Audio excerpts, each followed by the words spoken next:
Assalamualaikum warahmatullahi wabarakatuh. Halo, perkenalkan saya Ari Hestiari, calon guru penggerak angkatan 11 dari Kabupaten Tulungagung. Di sini saya akan menyampaikan koneksi antar materi, kesimpulan dan refleksi pemikiran Ki Hajar Dewantara pada modul 1.1. Tujuan pembelajaran khusus ialah peserta mampu membuat kesimpulan dan refleksi pengetahuan dan pengalaman baru yang dipelajari dari pemikiran Ki Hajar Dewantara. Menurut Ki Hajar Dewantara, pendidikan dan pengajaran tidaklah sama. 1. Pengajaran adalah bagian dari pendidikan. 2. Pengajaran adalah proses pendidikan dalam memberi ilmu untuk kecakapan hidup anak secara lahir dan batin. 3. Pendidikan pada hakikatnya adalah menuntun, memberi tuntunan terhadap segala kekuatan kodrat yang dimiliki anak agar mencapai keselamatan dan kebahagiaan yang setinggi-tingginya, baik sebagai manusia maupun sebagai anggota masyarakat. 4. Pendidikan menciptakan ruang bagi murid untuk bertumbuh secara utuh agar mampu memuliakan dirinya dan orang lain, serta menjadi mandiri. Saya akan merefleksi diri saya melalui 3 pertanyaan berikut. 1. Apa yang saya percaya tentang dan pembelajaran di kelas sebelum saya mempelajari modul 1.1? 2. Apakah yang berubah dari pemikiran atau perilaku saya setelah mempelajari modul? 3.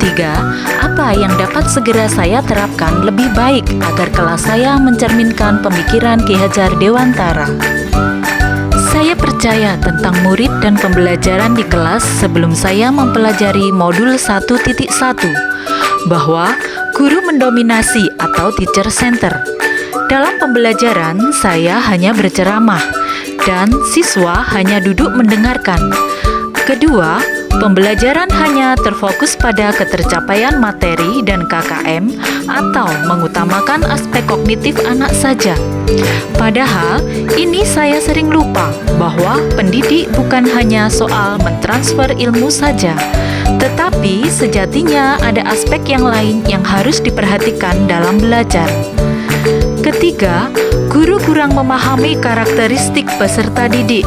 Saya cenderung menyamaratakan kemampuan anak dengan melakukan pembelajaran yang sesuai zona nyaman saya tanpa memperhatikan perbedaan yang ada pada peserta didik.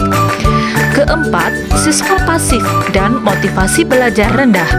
Saya sering merasakan saat saya menjelaskan materi, mereka lesu dan tidak bersemangat. Kemudian saat saya menanyakan kepada anak-anak apakah ada pertanyaan, mereka hanya diam. Kelima, yang menjadi fokus utama saya adalah suasana yang tertib, tenang, dan siswa memahami materi. Setelah saya mempelajari modul 1.1, perubahan pemikiran atau perilaku yang saya alami adalah: pertama, merubah pemikiran saya bahwa guru bukanlah satu-satunya sumber belajar.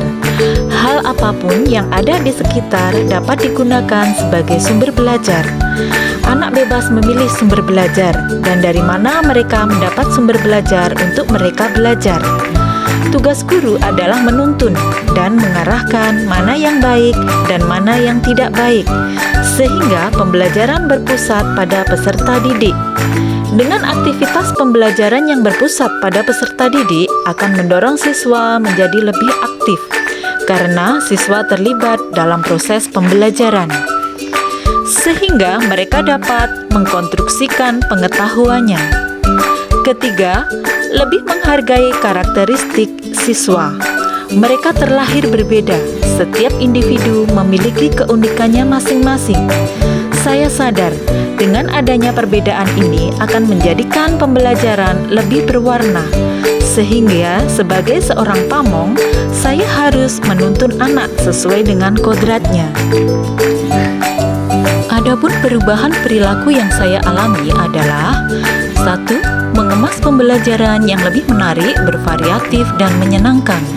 2. Memberikan kebebasan kepada peserta didik untuk memilih proyek yang sesuai dengan metode belajarnya.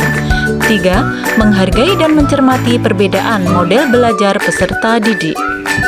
Kemudian, agar kelas dapat mencerminkan pemikiran Ki Hajar Dewantara, penerapan yang segera saya terapkan adalah merancang pembelajaran yang interaktif dan menyenangkan dengan melibatkan peserta didik. Kemudian, menerapkan pembelajaran berbasis budaya lokal setempat. Hal ini penting untuk kita terapkan saat ini, mengingat perkembangan di era digitalisasi ini banyak sekali anak-anak yang hilang nilai budayanya. Di sini, saya sebagai seorang guru memberikan penerapan materi terhadap kehidupan sehari-hari sesuai dengan kearifan lokal budaya setempat. Yang ketiga, menerapkan konsep merdeka belajar dan mengintegrasikan setiap pembelajaran dengan pencapaian profil pelajar Pancasila. Konsep merdeka belajar mengajarkan kita sebagai seorang pendidik dapat memberikan kebebasan kepada siswa untuk dapat bereksplorasi atas pengetahuannya, agar mampu menghasilkan ide-ide kreatif dan inovatif. Yang keempat, pembelajaran yang mengutamakan aspek karakter dan budi pekerti, yaitu kultur dan iklim sekolah yang baik akan selalu saya contohkan, serta teladankan kepada siswa tentang bagaimana mereka bersikap dan mengelola emosi untuk agar dapat mensimulasikan menjadi pribadi yang lebih baik. Yang kelima, menerapkan pembelajaran yang menuntun bukan menuntut. Sebagai guru berperan sebagai pamong dalam menerapkannya di kelas sesuai pendidikan pengajaran Ki Hajar Dewantara, kita dapat menerapkan pola asah, asih, dan asuh. Yang keenam, pembelajaran yang sesuai dengan kodrat alam dan kodrat zaman. Sesuai dengan pemikiran Ki Hajar Dewantara bahwa kodrat anak adalah bermain. Dan saya akan mengintegrasikan permainan, kuis, inquiry, eksplorasi, dan praktikum dalam pembelajaran agar suasana kelas menjadi lebih menyenangkan. Kesimpulan yang dapat saya sampaikan yaitu 1. Dasar-dasar pemikiran dari Ki Hajar Dewantara harus segera kita terapkan dalam proses pembelajaran di kelas maupun di sekolah. 2. Pendidikan adalah penuntun anak sesuai dengan minat dan bakatnya. 3. Pendidikan bukan hanya ilmu akademis saja, namun perlu penanaman karakter dan budi pekerti yang baik. 4. Pendidikan sejatinya adalah menghamba pada peserta didik, menuntun dan melayani.